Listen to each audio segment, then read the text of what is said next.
Siempre creí que los muertos eran más previsibles que los vivos. Los muertos no mienten, no cambian de opinión, no hacen pactos a escondidas. Los cuerpos cuentan su verdad en silencio, y yo aprendí a escucharla. Durante 15 años trabajé como médica forense en una ciudad que prefería mirar sus luces y olvidar sus sombras. Mi nombre es Inés Robledo, y esta es la historia del caso que me obligó a comprender que, a veces, el crimen no termina cuando el cuerpo desciende a la tumba. A veces, el crimen comienza justamente allí. Todo empezó una madrugada de invierno, una de esas en las que el frío parece salir del suelo y atravesar los huesos. Había terminado una autopsia difícil, y el cansancio se acumulaba en la espalda como una piedra. Cuando me disponía a cerrar el informe, recibí la noticia de un accidente en las afueras. Un coche volcado en una curva peligrosa. Un hombre muerto en el acto, sin acompañantes, sin testigos confiables. La policía clasificó el caso como accidente de tráfico casi de inmediato. Los paramédicos lo confirmaron. La prensa lo aceptó.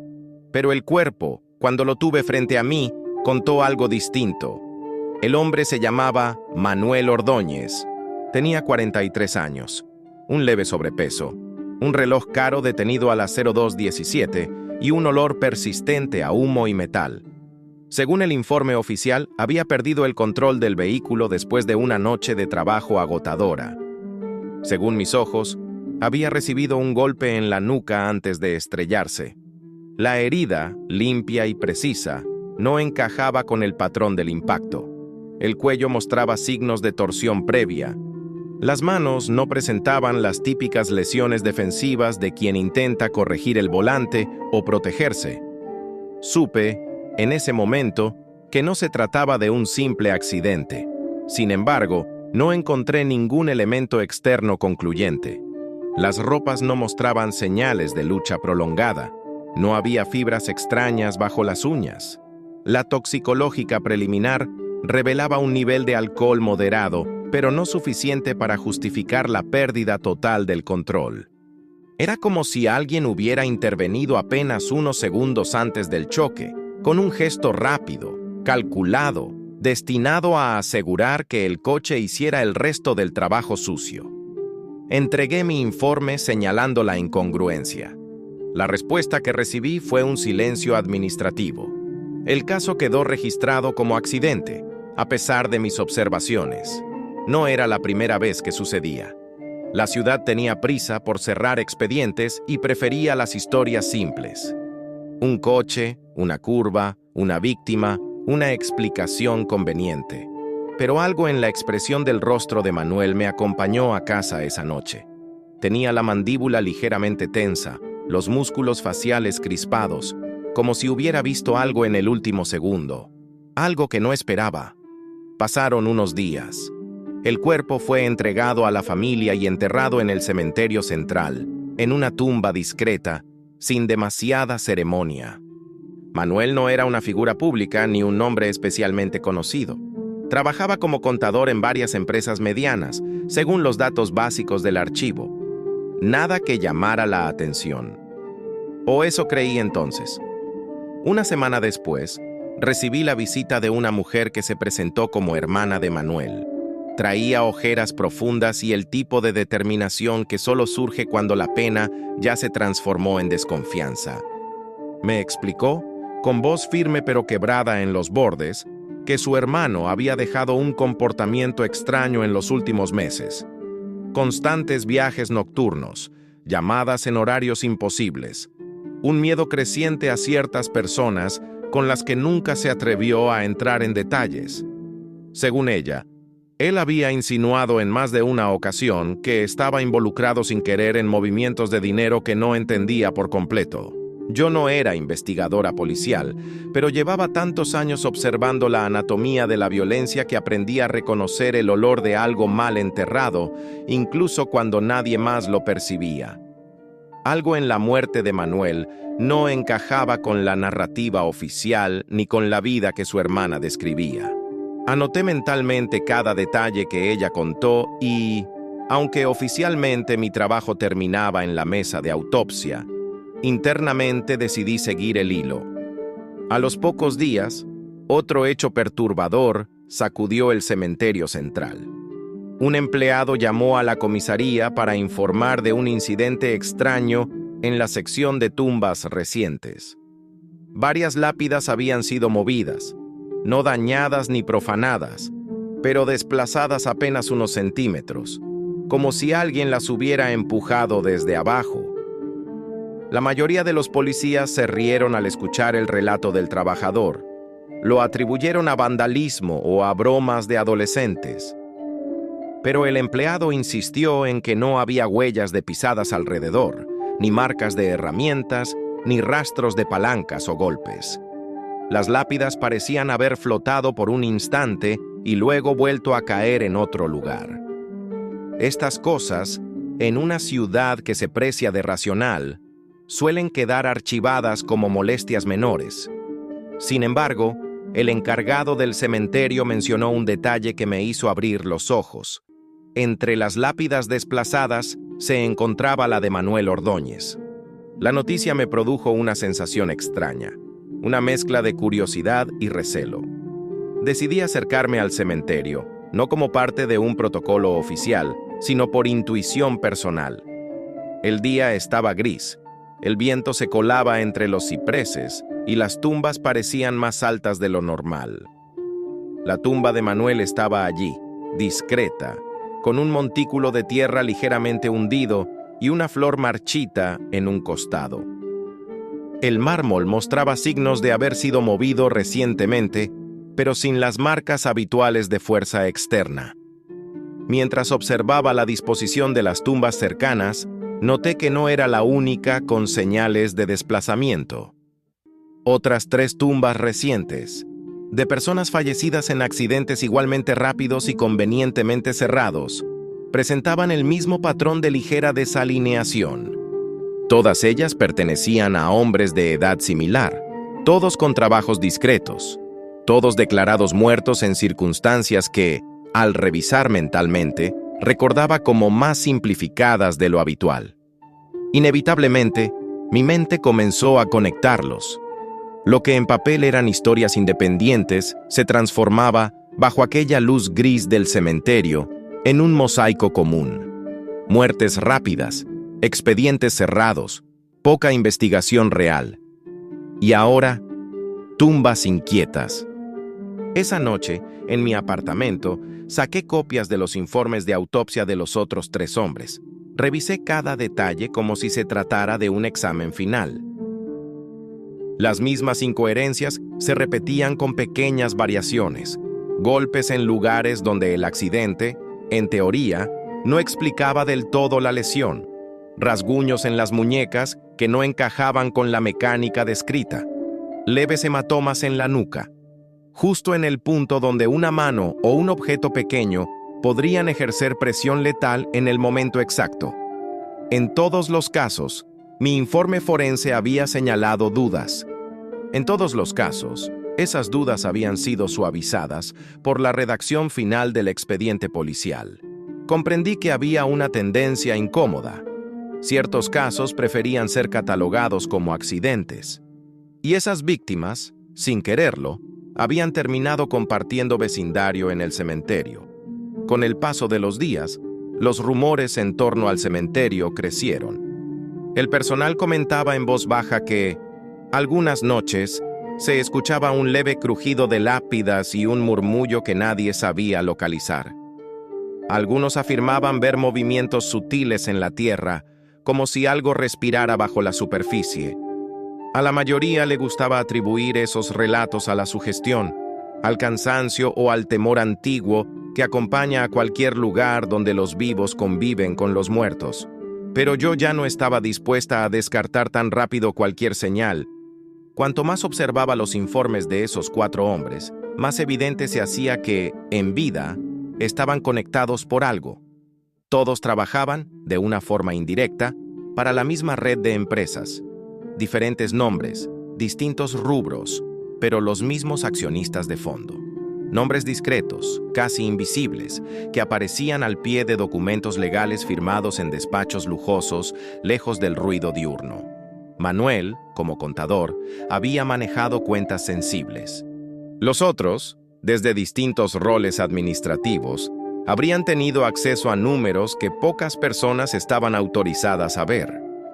Empecé a sospechar que alguien había decidido borrar cabos sueltos. La ciudad, con su fachada ordenada, prefería asumir que la coincidencia era un juego del destino. Yo, en cambio, sentía que el destino no tenía nada que ver. Mis sospechas encontraron un nuevo eco cuando, una madrugada, fui llamada de urgencia al depósito forense.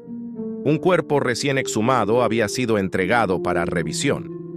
La orden venía de una instancia superior, fuera de mi ámbito habitual. Al abrir la bolsa y ver el rostro hinchado por la tierra y el tiempo, sentí un escalofrío. Era uno de los hombres enterrados cerca de Manuel, el tercero en la línea de muertes sospechosas.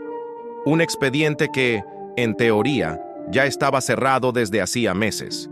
La orden solicitaba una revisión limitada, con enfoque específico en la causa de muerte. El texto administrativo sonaba frío, casi defensivo, como si alguien quisiera confirmar algo sin admitir que antes se había equivocado. Revisé el cuerpo con la meticulosidad que me caracterizaba.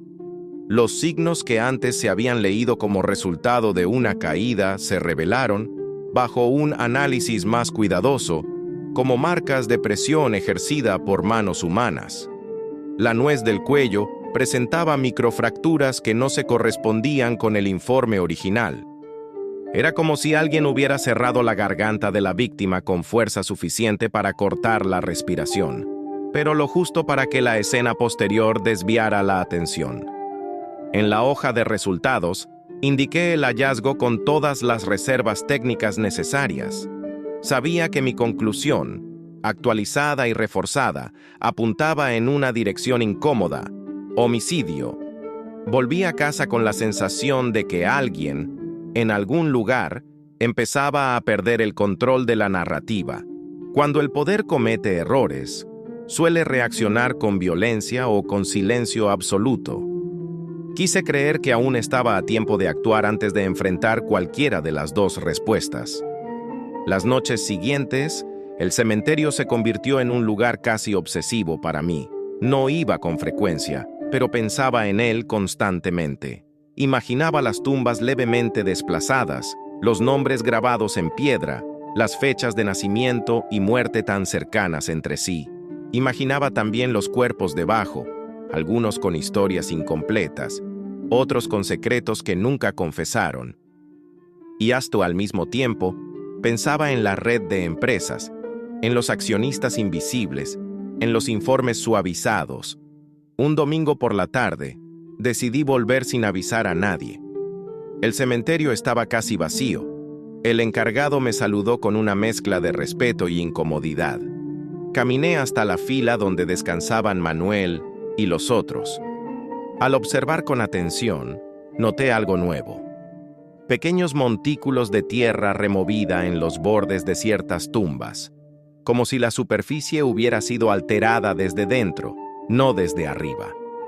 El aire estaba inmóvil, pero yo juraría que sentía una corriente fría alrededor de aquel sector. La mente humana tiende a buscar explicaciones incluso cuando no las hay.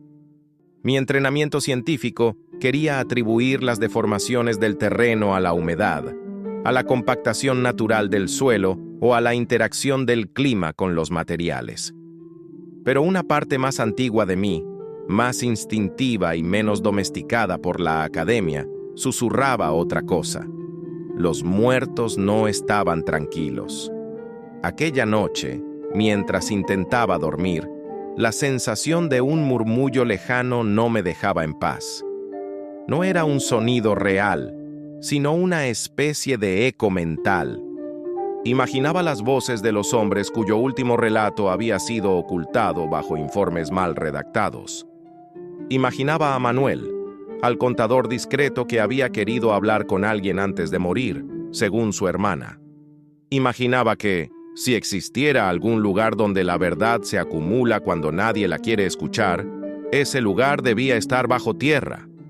Mientras tanto, en la comisaría, el ambiente comenzaba a ponerse tenso. Algunos oficiales hablaban en voz baja cuando yo entraba. Otros evitaban mi mirada. Sabía que mis informes recientes empezaban a incomodar. Sabía también que, si seguía profundizando, dejaría de ser solo la forense y me convertiría en un problema para alguien con más poder del que yo jamás tendría. Aún así, no frené. Algo en mí consideraba que ya había cruzado un punto de no retorno el día en que vi la tumba desplazada. Las conexiones finales comenzaron a emerger a partir de registros bancarios que una colega de confianza, trabajando en otro departamento, compartió conmigo fuera de los canales formales.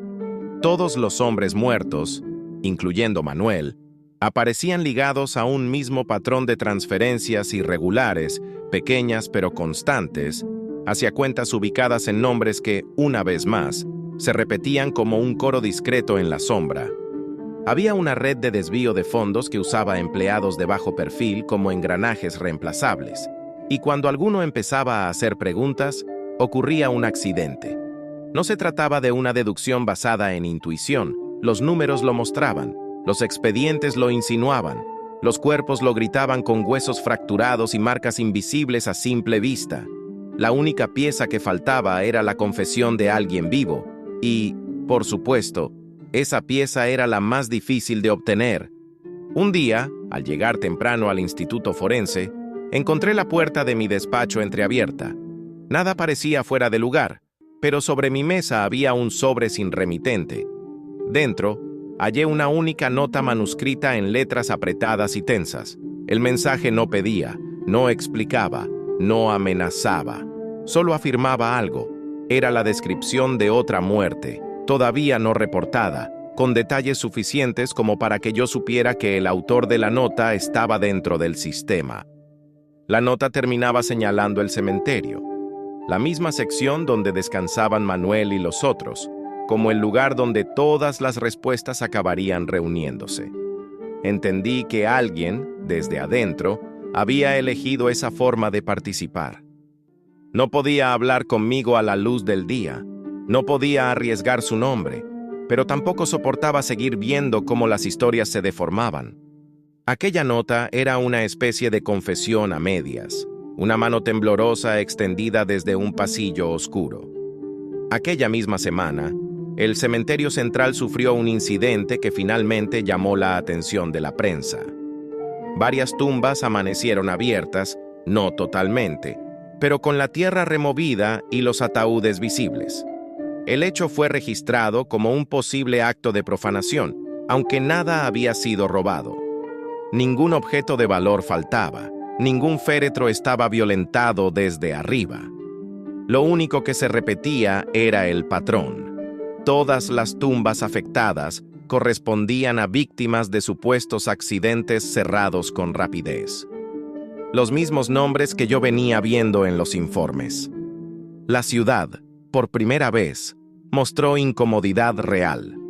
La visión de ataúdes expuestos llegó a las portadas locales. Los comentaristas se preguntaban qué tipo de enfermo haría algo así. Las autoridades prometieron reforzar la seguridad.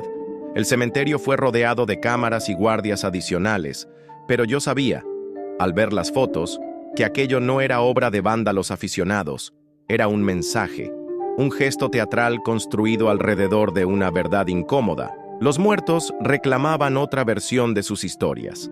Fui autorizada a inspeccionar las tumbas abiertas con la excusa de evaluar cualquier posible daño estructural en las cajas mortuorias. En realidad, buscaba algo más. Bajé con cuidado al borde de cada cavidad. Observé la forma en que la tierra había sido removida. Era un trabajo ordenado, casi quirúrgico. Alguien conocía bien el terreno, los horarios del personal y la ubicación de cada cuerpo que debía quedar expuesto. No se trataba de un impulso, sino de una operación calculada. En uno de los ataúdes, el de Manuel, noté que la tapa presentaba pequeños golpes desde dentro, marcas apenas visibles en la madera. El cuerpo, aunque ya sometido a los efectos del tiempo y del embalsamamiento, mostraba una ligera alteración en la posición de las manos. Tuve la impresión de que alguien lo había movido después de la autopsia, quizás durante el entierro, quizás en algún momento en el que yo ya no tenía control sobre él. No había explicación lógica para los golpes desde dentro, lo sabía. La mente racional ofrecía alternativas: contracción muscular post-mortem, deformaciones del ataúd causadas por presión de la tierra, interpretaciones exageradas de marcas aleatorias. Aún así, algo en la disposición de esas señales me producía un malestar profundo. Era como si la muerte de Manuel y de los otros se negara a quedarse quieta en la versión oficial. Con el tiempo, los hechos que se acumulaban rompieron la resistencia inicial de algunos miembros honestos de la Fiscalía. Una investigación discreta, pero más seria, se inició en paralelo.